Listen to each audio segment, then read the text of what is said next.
Un grand bonjour à vous mes petites étoiles, j'espère que vous allez bien. Je vous remercie d'être très présents tous autant que vous soyez aussi de belles âmes ou que vous soyez des petites étoiles. Un grand merci d'être présents chaque jour pour les guidances quotidiennes sur le choix du papillon. Bienvenue à tous, je vous souhaite une belle semaine. On commence avec la guidance de ce lundi 7 août 2023. J'ai une pensée toute particulière pour mon beau papa qui est parti rejoindre les étoiles il y a quelques années maintenant et je sais qu'il veille sur nous. Donc bonjour beau papa, j'espère que tu vas bien là où tu es et que tu apprends tout ce que tu as à apprendre. Merci de ta présence et de ta protection. Je vous laisse vous installer pour la guidance d'aujourd'hui. Donc pour ceux qui me connaissent, je suis Jennifer. On va venir travailler aujourd'hui, enfin travailler c'est un grand mot, mais on va venir ensemble regarder la guidance du jour. On m'a demandé d'apporter de la lumière aujourd'hui dans tous les domaines et autant que je peux. Donc j'ai rallumé mon ring, j'ai mis ma bougie comme d'habitude et j'espère que la guidance d'aujourd'hui vous apportera aussi des points de lumière sur votre chemin. Je vois que la lumière au niveau du téléphone se modifie légèrement au fur et à mesure, donc ça me prouve que je ne suis pas toute seule et que beau papa est à mes côtés. Donc je suis ravie qu'il puisse être avec nous pour cette guidance. Alors, pour ceux qui ne me connaissent pas, on va venir travailler. J'appelle toujours ça travailler parce que je vais venir brasser mes cartes. Travailler avec des oracles, donc on a le sens de la vie, on a aussi l'oracle d'Élise, on a le tarot de l'amour et puis on a les messages du corps. Donc on va venir regarder tout ça. Je fais appel à votre libre arbitre pour prendre ce qui résonne pour vous. Que ce soit ce matin ou ce soir, j'ai laissé un petit sondage sur les réseaux, je vous invite à y répondre. Ça prend très peu de temps mais moi ça m'aide beaucoup. Donc merci à tous par avance et puis évidemment je vous remercie pour ceux qui sont abonnés et ceux qui s'abonneront à la fin de cette guidance. Allez, j'arrête de bavarder parce que si vous me connaissez, vous savez que j'aime beaucoup discuter. On va se retrouver sur le tapis de guidance pour voir la lumière qui va venir éclairer votre chemin et la situation qui vous préoccupe aujourd'hui. Alors, comme je vous le disais, les cartes du sens de la vie sont avec nous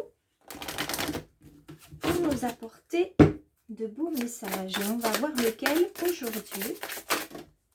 Alors, je vais aller le chercher, puisqu'il est décidé de s'envoler. Ah, c'est très joli ça. C'est très délicat, très bucolique. Il s'agit des fleurs aujourd'hui.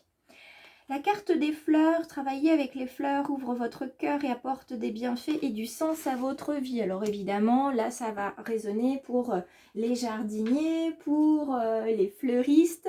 Et d'ailleurs, j'en profite aussi pour embrasser Gourmandise de Fleurs qui fait des compositions magnifiques que j'ai partagées récemment sur les réseaux. Vraiment, contactez-la aussi si vous avez besoin parce qu'elle fait vraiment des créations fabuleuses.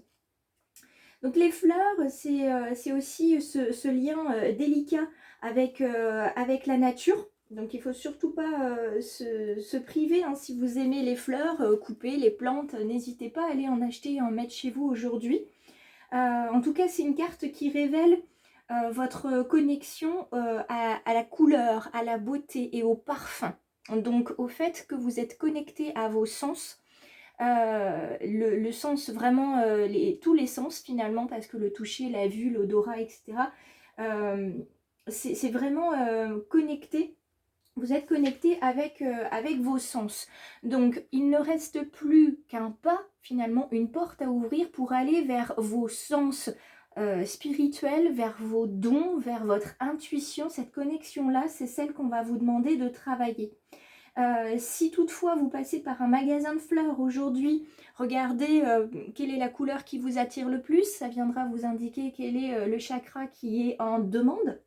Et puis si vous avez éventuellement besoin de plantes, s'il y a une plante qui vous attire, eh bien achetez-la, ramenez-la chez vous parce que les fleurs ont des pouvoirs et sincèrement ça peut vous aider. Je vous invite aussi à aller voir sur internet le type de plante qui peut être curatif pour vous, qui vous apporte en fait un air beaucoup plus pur, beaucoup plus sain à la maison. Ça vous fera beaucoup de bien. Chez moi j'ai un aloe vera, évidemment, j'en ai même deux parce que j'en ai un dans la chambre et un dans le salon. Un tournesol qui m'a été offert très récemment. Et puis j'ai une grosse plante qu'on appelle oreille d'éléphant. Alors je ne vous donnerai pas son nom latin, mais je la trouve très jolie et très rigolote même. Et puis bien sûr des petites plantes grasses, etc. Donc n'hésitez pas, que vous ayez la main verte ou pas, entourez-vous de fleurs, entourez-vous de plantes, entourez-vous de douceur, entourez-vous de beauté pour pouvoir vous connecter pardon, à votre intuition. Il faut que vous soyez dans un environnement doux, apaisant, serein, délicat, comme un cocon, vous voyez. Donc faites votre cocon avec ce qui vous attire. Alors, on continue avec les messages de ton corps.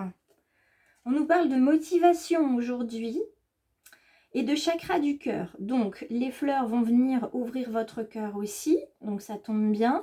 Vous avez besoin d'un petit coup de pouce pour aller de l'avant. Donc, ce coup de pouce, si il vous en faut avec des fleurs ou avec autre chose, eh bien, écoutez, trouvez ce qui vous motive. Peut-être que ça va être tout simplement d'aller dans le jardin pour vous occuper en fait de votre carré potager, pour vous occuper de faire des boutures ou pour enlever quelques herbes quelque part.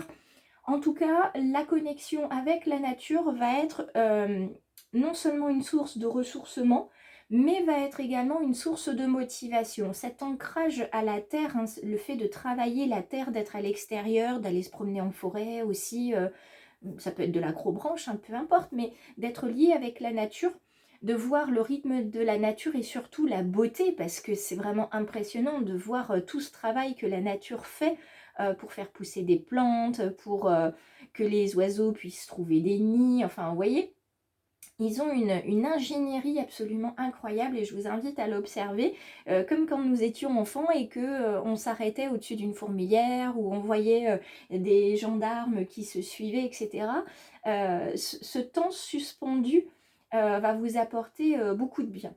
Et vous pouvez vous aussi créer une composition florale, participer à un cours d'art floral aussi, ça vous fera du bien, ça développera votre créativité et ça montrera ce que vous avez aussi dans le cœur qui n'arrive pas à s'exprimer différemment.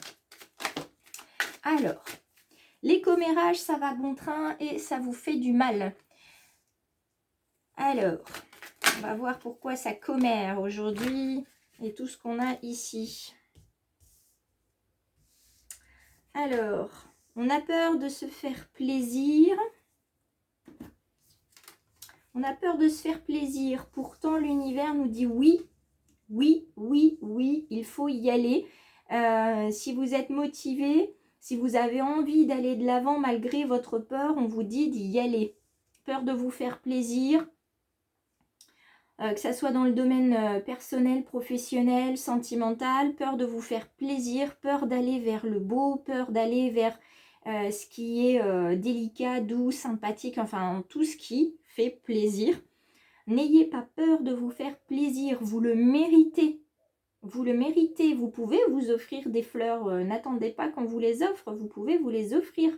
Si ça peut vous permettre d'adoucir votre cœur, alors il n'y a pas forcément besoin d'être en peine hein, pour adoucir son cœur, mais si vous avez besoin de ça pour vous réconforter, pour vous rassurer, parce que là il y a besoin aussi de se rassurer en termes de foyer, vous avez besoin de vous sentir bien au sein de votre foyer. Donc faites ce qui est nécessaire, faites-vous plaisir, si c'est de la décoration, si c'est des fleurs, si c'est de l'aménagement intérieur et extérieur, faites-le. D'accord? Le message de l'homme ou du jeune homme décédé, soit vous l'avez eu en songe, soit vous l'aurez en songe, ou d'une manière ou d'une autre par un signe que vous avez pu mettre en place tous les deux. Cet homme, ce jeune homme va venir finalement vous indiquer que vous ne devez plus avoir peur si c'est une peur qui vous emprisonne. La peur, j'en parlais encore la semaine dernière avec mon mari en lui disant, la peur, c'est une émotion primaire. Elle est là pour nous indiquer qu'il y a un danger. Hein, souvent on dit, ah j'ai peur qu'il soit pas d'accord quand je vais lui demander ça. Mais il n'y a pas de peur à avoir, une crainte. On peut avoir aussi une inquiétude, mais on ne doit pas, enfin ça ne génère pas de peur, donc de danger vital, qu'une personne nous dise non à une question. On est bien tous d'accord là-dessus. Donc, changeons notre vocabulaire aussi. Parlons de crainte, parlons d'inquiétude, parlons voilà, de tout ce qu'on veut, sauf de peur, puisque la peur, c'est vraiment l'émotion primaire, comme toute autre sensation primaire, la faim, la soif, la sécurité, etc. Donc, la peur, c'est l'insécurité. En quoi est-ce que vous êtes insécurisé? Ça va être le travail d'aujourd'hui. Qu'est-ce qui vous insécurise au niveau du cœur? Quel est le message que vous avez besoin d'entendre pour retrouver votre motivation? Quel est le message aussi que vous avez besoin de délivrer, de déposer? Et peut-être que ce message, vous n'arriverez pas à le déposer avec des mots. Peut-être que vous allez le dire avec des fleurs. C'est bien pour ça que souvent chez les fleuristes, vous avez cette petite carte, dites-le avec des fleurs. Je vous invite aussi à les regarder sur Internet, le langage des fleurs, puisque certains d'entre nous y sont sensibles, d'autres peut-être un petit peu moins, mais beaucoup y sont sensibles et iront chercher justement l'information de la signification de la fleur. Moi, pour le tournesol, hein, c'est tout simplement, c'est lié au soleil. C'est une plante qui tourne là où le soleil va, donc là où la lumière va. Donc j'ai trouvé ça très très beau. Et c'est une plante qui m'a été offerte par quelqu'un qui adore aussi les tournesols. Donc on sait qu'il y a une connexion entre nous deux. Alors maintenant passons au Love Tarot, c'est-à-dire la partie, donc la partie sentimentale, c'est la justice. Alors, si on nous parle de justice dans le domaine sentimental, c'est qu'on a besoin de vous expliquer que dans ce domaine-là, il y a une prise de décision. Prise de décision qui va soit vous amener vers une décision à double tranchant, hein, d'ailleurs il y a l'épée, double tranchant parce que si vous êtes dans une situation plutôt positive avec la fidélité et l'honnêteté qui sont privilégiées, eh bien les relations sont équilibrées. Donc là-dessus, vous pouvez vous dire, je suis tranquille. En revanche, si vous êtes plutôt dans une situation un petit peu négative, cette carte, elle va révéler en fait l'autre face de la pièce ou l'autre versant de la balance. Il y a un manque de souplesse, il y a une tendance au jugement qui risque de peser dans les relations. Et puis s'il y a déjà, on va dire, un terrain de désaccord, ça pourrait contribuer à la rupture. D'autant plus qu'il y a les commérages qui se trouvent ici dans le tirage général. Vous pouvez avoir quelqu'un en fait dans votre couple ou vous-même qui avait tendance à davantage écouter les autres plutôt que votre partenaire. Et ça, c'est un petit peu dommage. En tout cas, dans la situation qui vous concerne, il va falloir trancher bientôt. Hein, il y a plusieurs possibilités qui s'offrent à vous. Donc, est-ce que vous restez dans la peur du plaisir ou est-ce que vous acceptez finalement de passer le pas de la porte, hein, finalement de franchir la nouvelle étape qui est proposée à votre couple, hein. Ça pourrait aussi se lire comme ça si on regarde uniquement le haut. Avec la carte de la justice, en tout cas, il va falloir trouver de quel côté vous allez. Vous ne pouvez plus rester dans l'entre-deux. C'est douloureux pour vous, c'est douloureux pour l'autre. Pour trouver l'équilibre sentimental, de toute façon, il va peut-être falloir renoncer à quelque chose, mais en tout cas, ça vous permettra d'avancer. Ici, c'est vraiment la justice et l'honnêteté, l'équilibre qui sont mis en avant. Après, la capacité à juger, si c'est jugé de manière juste, c'est-à-dire tranché dans l'équilibre, ça peut être très bon. Si c'est jugé comme on l'entend avec l'ego, ça va être un petit peu plus compliqué. Alors peut-être qu'il vous sera nécessaire aujourd'hui de prendre de la distance pour pouvoir justement vous connecter à vos ressentis. Vous voyez, on parlait de fleurs, mais c'est pas pour rien, à vos ressentis et justement de le dire peut-être avec des fleurs. En tout cas, quoi qu'il en soit, aujourd'hui, vous avez énormément de points sur lesquels vous pouvez avancer. Je vous invite à me contacter si vous avez besoin d'une guidance, d'une séance Reiki, d'une lecture en numérologie karmique, etc. Vous avez toutes les infos sur les réseaux sociaux et tous les contacts dans le descriptif juste sous cette guidance. Je vous embrasse très fort. Merci encore à vous, les belles âmes, qui vous abonnez tout de suite en cliquant. et en activant la clochette de notification. On se retrouve dans la semaine, demain. Je ne sais pas encore à quelle heure, mais on se retrouve pour la guidance de demain. Je vous embrasse très fort et je vous souhaite une agréable journée.